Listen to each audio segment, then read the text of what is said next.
The hum of the old refrigerator was a constant low-level drone that I'd long stopped hearing. But tonight, it was a drumbeat in the oppressive silence of my tiny apartment.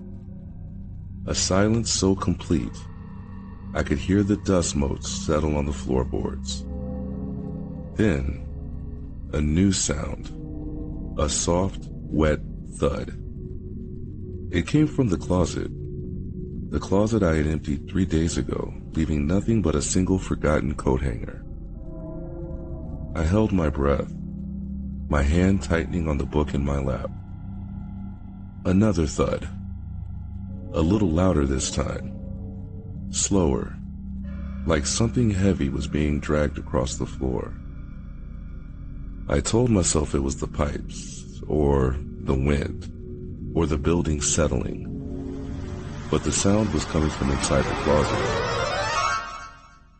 I slowly stood up, every muscle screaming with tension. The air grew cold, a sharp, metallic chill that smelled faintly of rain and hot asphalt. The thudding stopped. Now, there was a scraping sound. A rhythmic, deliberate scratch against the inside of the closet door. It was low at first. Then it rose to the height of the doorknob.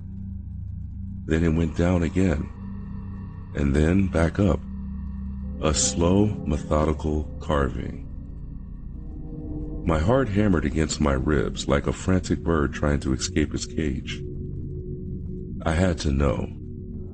I had to see what it was. I crept forward, my bare feet silent on the floor.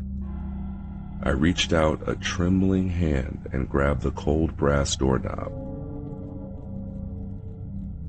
The scraping stopped. For a long moment there was nothing. No sound, no movement. Just the low hum of the refrigerator and the frantic beat of my own heart. Then a whisper right on the other side of the door. You left something. I screamed, snatching my hand away as if it was burned. The door began to creak open, slowly. I backed away, my eyes locked on the growing gap.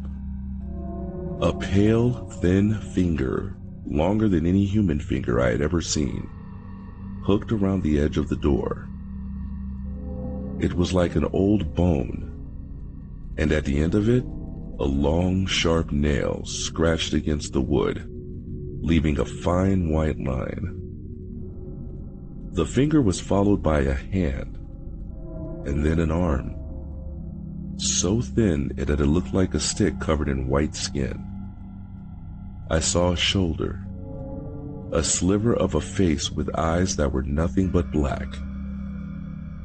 You left me, a dry voice whispered from the darkness of the closet. I ran.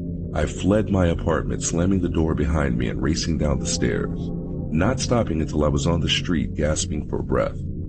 The cold night air, shocking contrast to the chill of my apartment. I called the police, but they found nothing. My apartment was empty. The door locked.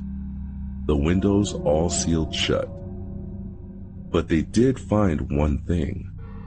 Tucked into the small gap between the door and the frame was a single crumpled note. On it, scrawled a shaky, childish hand, were 3 words. I found you again.